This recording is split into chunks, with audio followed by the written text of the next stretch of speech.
জুলাই গণঅভ্যুত্থানে গণহত্যার মামলায় সাবেক সড়ক পরিবহন ও সেতু মন্ত্রী ওবায়দুল কাদের, স্বরাষ্ট্রমন্ত্রী আসাদুজ্জামান খান কামাল সহ 10 জনের বিরুদ্ধে ইন্টারপোলের রেড নোটিশ জারির আবেদন করেছে আন্তর্জাতিক অপরাধ ট্রাইব্যুনালের প্রসিকিউশন। এদিকে জুলাই আগস্টে মানবতা বিরোধী অপরাধে ৩৩৯টি অভিযোগে এ পর্যন্ত ৫৪ জনকে গ্রেপ্তার করা হয়েছে। এদিকে চিফ প্রসিকিউটর তাজুল ইসলাম অভিযোগ করেন, বিগত সরকারের সুবিধাভোগীরা টাকা দিয়ে বিচার প্রক্রিয়া বাধাগ্রস্তের চেষ্টা করছে। বিস্তারিত সাদিয়া কারেজের রিপোর্টে। বৈষম্য বিরোধী ছাত্র আন্দোলনের সময় হত্যাসহ মানবতা বিরোধী অপরাধের মামলায় পতিত হাসিনা সরকারের এমপি, মন্ত্রী ও নেতাদের বিচার কাজ চলছে আন্তর্জাতিক অপরাধ ট্রাইব্যুনালে। সুবিচার নিশ্চিতে আইনের বেশ কিছু ধারায়ও সংশোধনী আনা হয়েছে।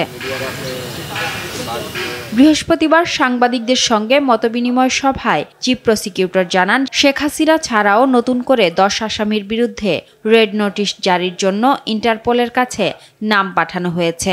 10 জনের বিরুদ্ধে আমরা রেড নোটিশের জন্য সমস্ত ডকুমেন্ট তৈরি করে আমাদের অফিস থেকে ইন্সপেক্টর জেনারেল অফ পুলিশের অফিসে পাঠিয়েছি এবং তারা সেখান থেকে যথানিয়মে এটা ইন্টারপোলের কাছে পাঠাবে। ট্রাইব্যুনালে এ পর্যন্ত ৩৩৯টি অভিযোগ জমা পড়েছে।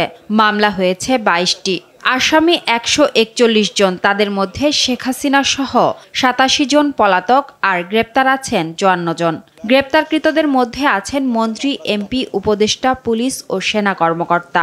হেলিকপ্টারের চার্টার, এপিসি কোথায় কে কি ব্যবহার করছে, গোলা বারুদের হিসাব, আহত নিহতদের শরীরে যেসব বুলেট পাওয়া গেছে সেগুলো বুলেট উদ্ধার করে সেগুলোর ফরেন্সিক করা, এই বুলেট এই বাহিনীর কিনা অন্য বাহিনীর।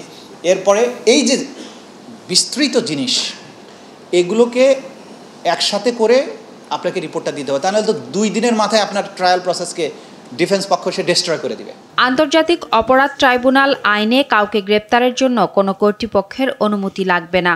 গণঅভ্যুত্থানে গণহত্যার সঙ্গে যারা সরাসরি জড়িত তাদের বিচার সুনির্দিষ্ট আইনি কাঠামোয় করার কথা জানায় প্রসিকিউশন টিম।